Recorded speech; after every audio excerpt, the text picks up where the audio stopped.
Sebuah pemandangan tak biasa bikin geger warga perumahan Puncak Manis, Kecamatan Sukaluyu, Kabupaten Cianjur.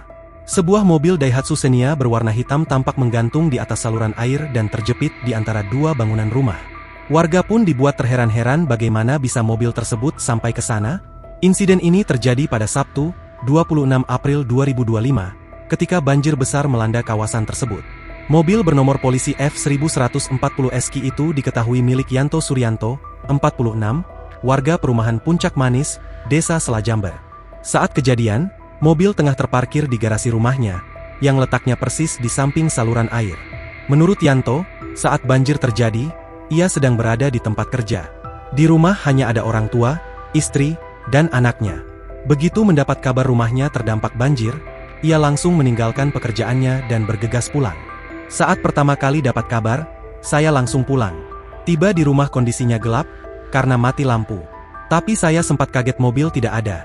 Bahkan, dinding belakang rumah ambruk, ujar Yanto, menceritakan kejadian malam itu. Tak menemukan mobilnya, Yanto pun menyusuri sekitar kompleks dengan senter.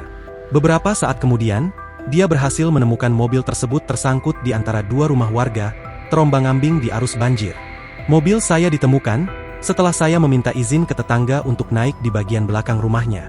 Saat itu mobil sudah terjepit dan terombang-ambing serta air banjir cukup deras, katanya. Dari lokasi garasi, mobil tersebut terseret sejauh sekitar 8 meter, hingga akhirnya tersangkut di atas saluran drainase di antara bangunan rumah dan toko bangunan. Kini, mobil itu masih tergantung, membuat Yanto bingung bagaimana cara mengevakuasinya.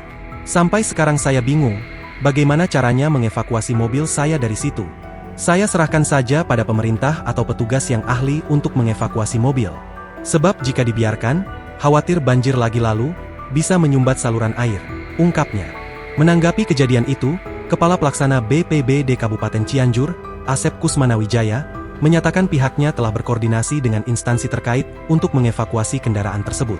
Kemarin kita sudah meminta bantuan juga ke Dinas Perhubungan Cianjur, untuk menurunkan mobil derek dalam mengevakuasi kendaraan yang tersangkut akibat terbawa banjir, ujar Asep.